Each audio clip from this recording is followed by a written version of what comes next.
So, Maestro, first of all, thank you so much for agreeing to this interview. I just witnessed the music paradigm, and it was really a thrilling experience. So I very much appreciate your taking the time. Thank you. So my first question really has to do with the genesis of the music paradigm. Was there a moment in time when it came to you, or a process, or an event? How did it begin, the relationship, your understanding of the relationship of music making and leadership? It's a curious thing. I never really intended to do this. I had this sense of there was some opportunity and there was some inspiration that I could imagine, but I didn't know what it was. And there were some things that I was reading, there were other things that I was experimenting with, and I just kept on following my inspiration.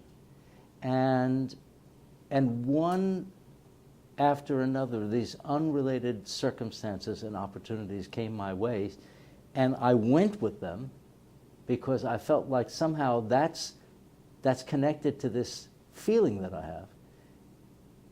And then there it was. I had made it.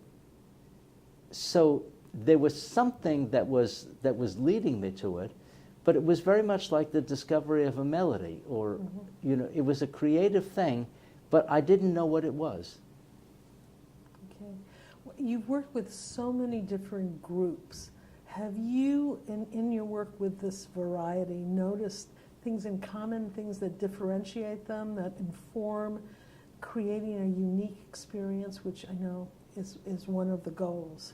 Well, every music paradigm experience is unique because they're always customized. That's the way I do it. It's good for me because it's always interesting.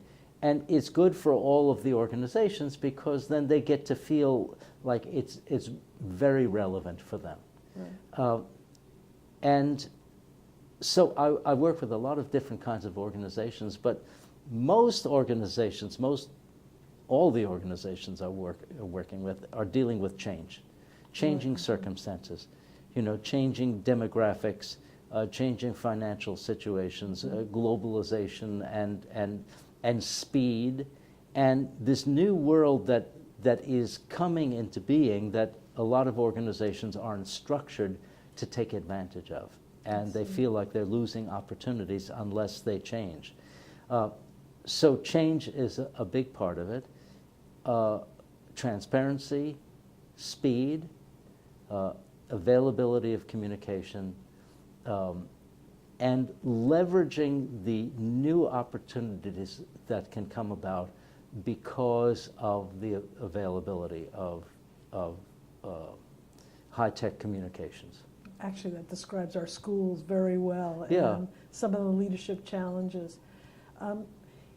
You have just introduced the music paradigm to a group of school leaders, athletic directors, and quite frankly, when I first heard that, it's not what first comes to mind as the sort of group that might be most open to the experience of the music paradigm. What did you see, or what were you thinking, and what perhaps were the motivations for suggesting that this be a group of leaders who might be open to this experience? Yeah, well, this is something I've wanted to do for a long time. And of course, musicians are athletes. It's a very physical thing. It requires strength, it requires coordination. It requires many of the things that athletics do, except it's fine muscles, small muscles that are being moved. And then there's the element of teamwork, of working together, of anticipation, of reading other people's intentions and working together. And then there's the whole notion about letting go of your own agenda and serving the agenda of the team. All those things are very much in common. So I thought it was a natural fit, but one that I hadn't done before, and where I think there's many fruitful opportunities and fruitful lessons. Yes. So when you were listening to their response, were you struck by the athletic directors, yes, their responses? Were you struck by anything? Was there anything you didn't anticipate, or were you very much anticipating the kinds of questions and the kinds of insights that they shared during the discussion? Well, I wasn't surprised by this, but I was struck by, these are intelligent people. They're very dedicated people. They're people who live with, real issues of helping children to grow in some very important ways. Because we all know that learning to play a musical instrument, getting good in sports, is the process of maturing as a person. Yes. It's also coming to terms with yourself, coming to know your strengths, coming to live with your limitations, and stretching the things that you're not quite so good at and becoming better at that. All these things are really life skills. So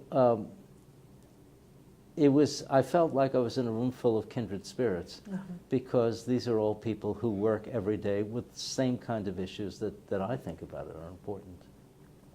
Are there qualities or characteristics that you might think about when you're working with different groups? So, for example, I know that you presented the music paradigm to heads of schools. Now, that's quite a different group, at least the impression is that it would be quite a different group, the heads of schools and athletic directors. I'm sure there are other such groups that I'm not thinking about who are quite distinctive in terms of their characteristics. Could you describe the differences or what you're thinking with these variety of groups in your preparation? Yeah. Well, the important difference is that when I was working with the heads of schools, I focused a lot on leadership, what makes for effective leadership, and the kind of leadership that gains traction with the people whom you're leading, so that they really get engaged, and your leadership and their activity makes for a successful collaboration. With the athletic directors, I didn't actually have the teams there, but I didn't want to make it about their leadership. I wanted to make it about the collaboration within the teams. So that was really quite a different focus, and there were many of the things that I did with the heads of schools that I didn't do with the athletic directors. Okay. So I'm going to come back to the heads of schools and boards. When you think about your work, and I know you've had many opportunities to work with the leaders of organizations as well as trustees who are empowered to make important policy decisions and also leadership decisions. They decide, the leaders very often of various organizations. Are there traits, are there insights that you have gained that you think rise to being the most important? In other words, is there advice as a result of your work that you would share with leaders as they prepare for this changing future that you described earlier? Some general advice, which sounds very simple, but it's important. Which the advice is that leadership can be learned. You can improve your effectiveness as a leader. And because a leader has influence over a lot of people, and those people are bound to work under your leadership, that for them, every little bit of improvement that you make comes as an enormous relief. It may be a small thing for us to improve as leaders, but to the people who are taking direction from it, it's not a small thing. It's a big thing for them. So it should be very encouraging to summon the courage that it takes to look at oneself and to have as a goal that I want to become a more effective leader, measured by the effectiveness of my people. All right. So what is the next step? You've had this opportunity to work with athletic directors, and you're thinking about other opportunities that might be relevant in terms of teamwork and shaping the future for leaders. What do you think the next steps might be for you that you have yet to do? I would love to work with a team, a real sports team, like a football team or lacrosse or soccer, the sports that have rather large squads, so that they're the right proportions for an orchestra. I think that would be thrilling. Those are people that generally you wouldn't think that they would be in the audience for a symphony concert. Yep. But I think the opportunity for them to both gain greater insight into how they could be more successful on their team, and at the same time to make discoveries about music, I would really like to do that. That's wonderful. So thank you so much for your time.